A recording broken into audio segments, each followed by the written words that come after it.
Woo! Hi guys, welcome back to the Announce Project.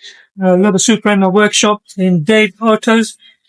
Got the rear arch just about started off, taking up the rear lights, bumper, spoiler. So yeah, that's what we got so far. Front bonnet silver, which is already sanded down. Headlights are going to come off today as well. And so is the bumper.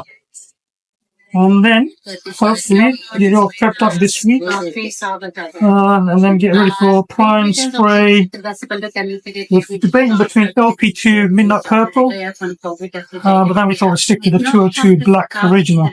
So, yeah, let us know what you think once you get the paint job done, hopefully. So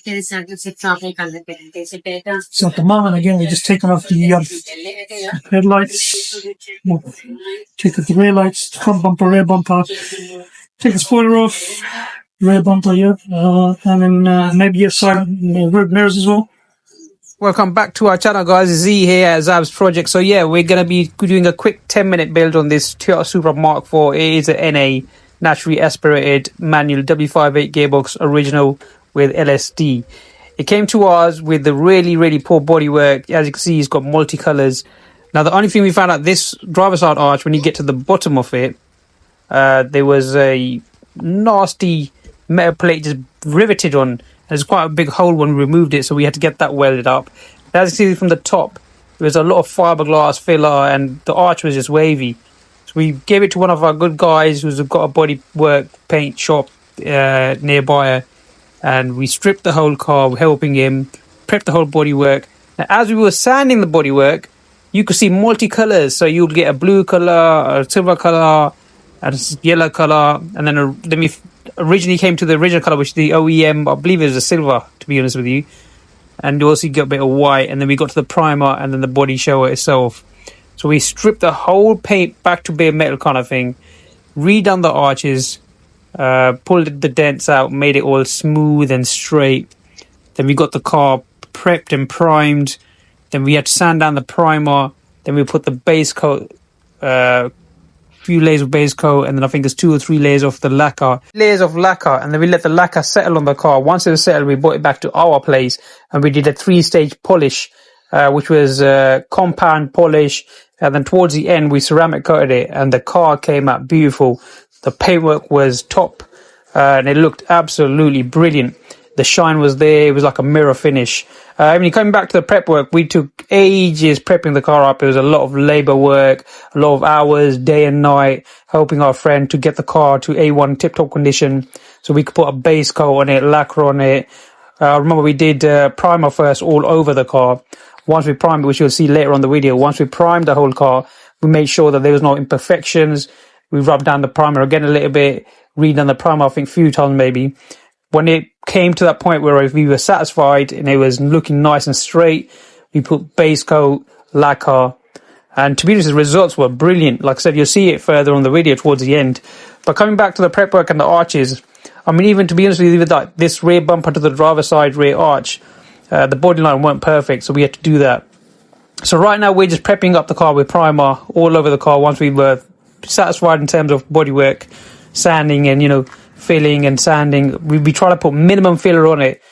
Obviously, there's a lot of people out there that just chuck tons and tons of filler just to make the bodywork look straight. We didn't want to do that. So we did minimum work of filler, sanded it down to make sure that there was hardly any filler on it, just to make it look straight, protect the body from further rusting in the future. And now we're just doing a quick walk around of the primer. There's still some imperfections, as you can see. We obviously sanded them down again, prepped it up, primed it, the bits that we sanded down, sanded the primer, make sure it looked nice and smooth and straight. Once we were satisfied, we did the base coat. Now, we've never painted, to be honest. We did a few paint jobs here and there with spray cans, but never with a compressor. We've never done a full respray on any car with a compressor. So obviously, hence why we've taken it to our friend's garage for, let's give it to someone who's got more experience than us ruining it.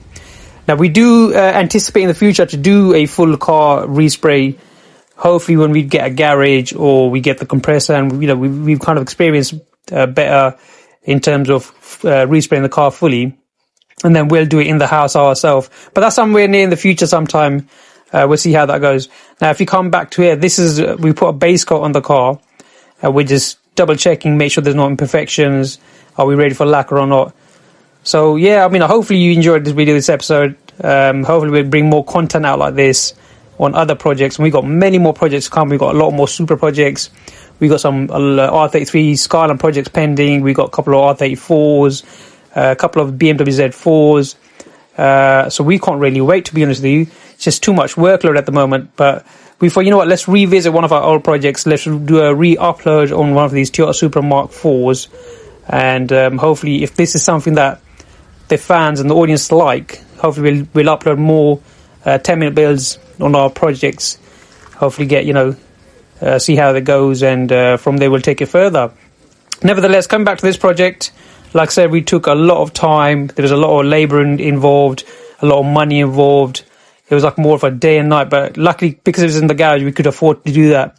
To be honest, these kind of projects take a lot of time on your hand, and if you're a busy person like we are with workload other places, it's pretty much going back and forth, finding that time where you're free to do so. But yeah, having your own garage in a dry place, in the weather in the UK is not really great. It's brilliant. It helps you out a lot. You can just stay there day and night, do your thing, and carry on with it. And obviously you want to do more of it, you get more motivated and more inspired to do so. All right, coming back to the project. So we're just looking over it now with the base coat. Do we need to do anything else to it? To be honest, it's looking nice and straight. We got all the body lines matching up from the back to the front. So far it's looking good. So we thought we were actually ready for lacquer, so we started lacquering the car, and the end result was brilliant. So as you can see, he's lacquering it right now, and that's one of our friends, and this is the end result at the moment. So it's all lacquered, it was dried, so we came back I think a day or two after just to give it a once over again, see how it looks. And the lacquer was dry, so we were going to take all the stuff off and then take it to our end. So we just waiting for recovery, to be honest with you. But look at the shine on that car, way better than it was originally came to us.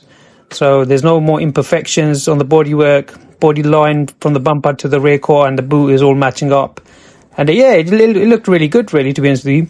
I mean, it was the first time we did it ourselves, giving a hand to our friends, so we didn't want to take off. I say that we didn't want to touch any of the masking tape. We didn't want to remove anything from the car. It was a fresh paint. We just didn't want to ruin it after all the hard work we put into it.